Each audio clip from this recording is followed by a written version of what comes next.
विकास नाम का एक गरीब मजदूर था जो सेठ भीमसेन के यहाँ हमाली का काम करता था।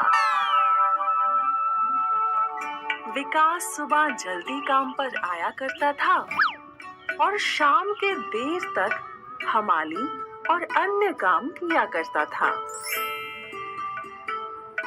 इतनी कड़ी मेहनत के बाद विकास को 4 सिक्के मजदूरी में मिला करते थे। एक दिन गर्मी बहुत थी और पूरा दिन बोरियां ढोकर विकास थक गया था। वो सेठ जी से अपनी मजदूरी लेकर अपने घर की ओर चलने लगा। रास्ते में उसे एक बहुत ही मधुर सुगंध आई। उसने सुगंध की दिशा में देखा तो उसे एक हलवाई दिखा जो गर्मा गर्म जलेबियां तल रहा था। इतनी मीठी खुशबू सूंघ विकास का मन मचल गया। मुझे ये जलेबियां खानी है। लेकिन जब उसने अपनी जेबें टटोली तो उसे सिर्फ 4 सिक्के दिखे। अरे नहीं, अगर मैं ये जलेबी ले लूं तो आज मेरे बीवी बच्चों को भूखा सोना पड़ेगा। नहीं, मैं ऐसा नहीं कर सकता। विकास उदास हो गया, लेकिन उसने कुछ समय वहीं खड़े रहकर वो मीठी सुगंध सूंघने की सोची।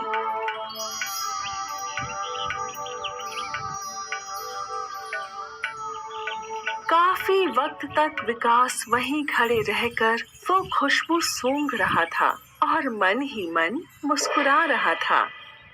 हलवाई को ये देख बहुत गुस्सा आया। उसे विकास को मिलने वाली खुशबू बर्दाश्त नहीं हो रही थी। हलवाई तमतमाता हुआ विकास के पास गया। पैसे निकाल। लेकिन भाई, मैंने तो कोई मिठाई खरीदी ही नहीं, तो किस बात के पैसे? पिछले आधे घंटे से यहाँ खड़े होकर मेरी मिठाइयों की मीठी खुशबू सूंघ रहा है, उसके पैसे?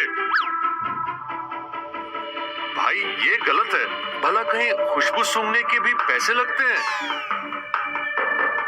तू खुशबू सूंघकर मन ही मन खुश हो रहा था, इसके पैसे। लेकिन हलवाई भड़क गया और जैसे ही उसने अपना हाथ उठाया, रुको रुको, मैं पैसे देता हूँ। हलवाई थोड़ा शांत हुआ। निकालो सारे पैसे।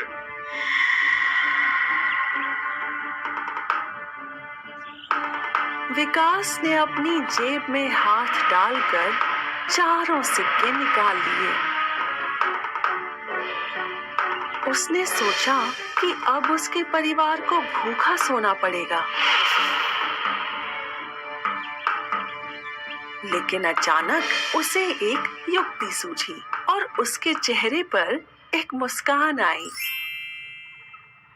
तू पैसे देता है या तुझे सबक सिखाऊं? 1 मिनट भाई। विकास ने 4 सिक्कों को अपनी एक हथेली में रख लिया और दूसरी हथेली से ढककर उन्हें खनखनाने लगा।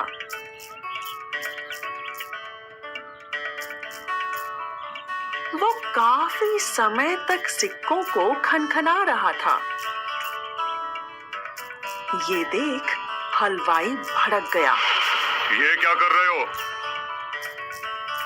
जैसे मैंने सूंघकर तुम्हारी मिठाइयों से संतुष्टि ले ली, वैसे ही तुम भी इन सिक्कों की खनक सुनकर संतुष्टि ले लो कि ये तुम्हें मिल गए, समझे? हलवाई की तो हवाइयां ही उड़ गईं। और विकास वहां से मुस्कुराता हुआ अपने घर की ओर चल पड़ा।